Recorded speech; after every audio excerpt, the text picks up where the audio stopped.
নমস্কার বন্ধুরা, উত্তর কিচেনে সবাইকে স্বাগত। আজকে আমি আপনাদের সাথে শেয়ার করব সাবুর পোলাও।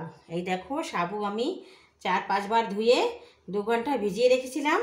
একদম নরম হয়ে গেছে, দেখো একদম সুন্দর হয়ে গেছে নরম। তো এখন নিয়ে এসেছি, আর তার জন্য নিয়েছি ক্যাপসিকাম কেটে নিয়েছি, একটা গাজর কেটে নিয়েছি, মটরশুঁটি নিয়েছি, কাঁচা লঙ্কা, পাকা লঙ্কা কেটে নিয়েছি ব্রোকলি নিয়েছি, কাজু বাদাম নিয়েছি, চিনে বাদাম।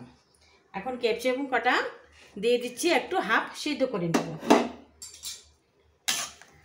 সামান্য একটু জলে দিয়ে হালকা একটু সিদ্ধ করে নেব।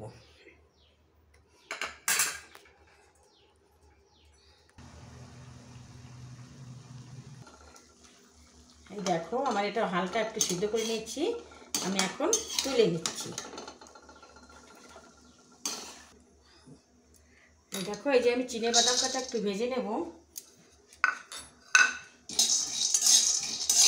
এটাও লাগবে, চিনে বাদামটা দিলে একটু গুঁড়ো করে দেব।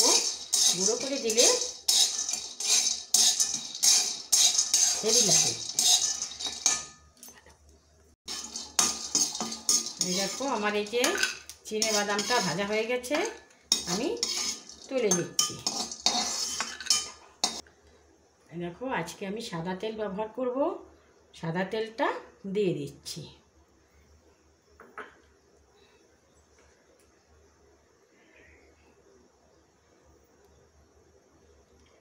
এই পোলাও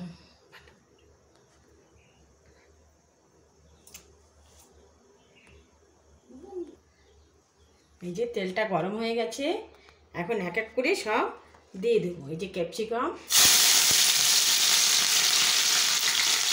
দিয়ে দিচ্ছি, গাজর, মটরশুঁটি, কাঁচা লঙ্কা,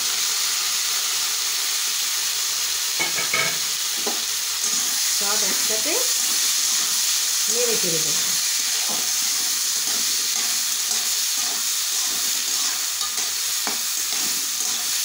দিয়ে দেবো একটু, এটা পোলাও, সামনে শিবরাত্রি আসছে, এটা বানানো অনেক জরুরি। যারা যারা উপোস থাকে তারা এইভাবে পরের দিন বানিয়ে খেলে হেভি লাগে। লবণটা দিয়ে দিচ্ছি,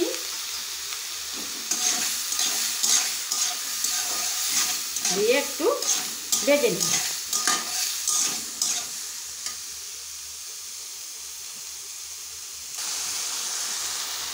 দিয়ে দিচ্ছি ক্যাপসিকাম, ব্রোকলি দিয়ে ভুল হয়ে গেছে, ব্রোকলিগুলো দিয়ে দিচ্ছি, দিয়ে একসঙ্গে সব মিলিয়ে ভেজে নেব।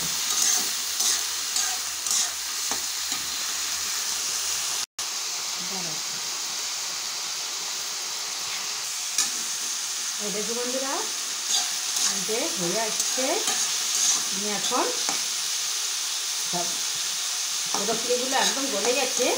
এই যে কাজু কিশমিশগুলো আমি দিয়ে দিচ্ছি, আর একটু ভেজে নেব। একটু জলসে জলসে ভাব আছে এখনও, একটু ভেজে নিলেই ভালো হবে। একটু ভেজে নিই। দেখো, আমি একটু ঘি দিয়ে দিচ্ছি,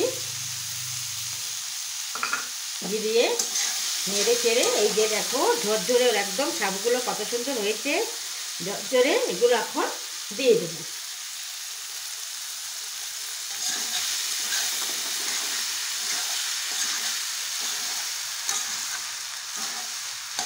দিয়ে আমি নেড়ে চেড়ে নেব। এই দেখো, দেখতে কত সুন্দর লাগছে, এই পোলাওটা খুব সুন্দর লাগছে দেখতে। এই শিবরাত্রির উপবাসের পরে আর এই যে একাদশীর উপবাসের পরে এই সাবুর এই পোলাওটা বানিয়ে খেলে খুব সুন্দর হয়। এই যে এখন আমি এই যে চিনে বাদামটা নিয়েছিলাম, এটা আমি দিয়ে দিচ্ছি, দিয়ে নেড়ে হালকা নেড়ে চেড়ে নামিয়ে নেব। হয়ে গেছে আমাদের সাবুর পোলাও। দেখো বন্ধুরা, এইভাবে বানালেও হেভি লাগে। আপনাদের যদি ভালো লাগে একটা লাইক করবেন, একটু শেয়ার করবেন। এই দেখো, আমার সাবুর পোলাও হয়ে গেছে।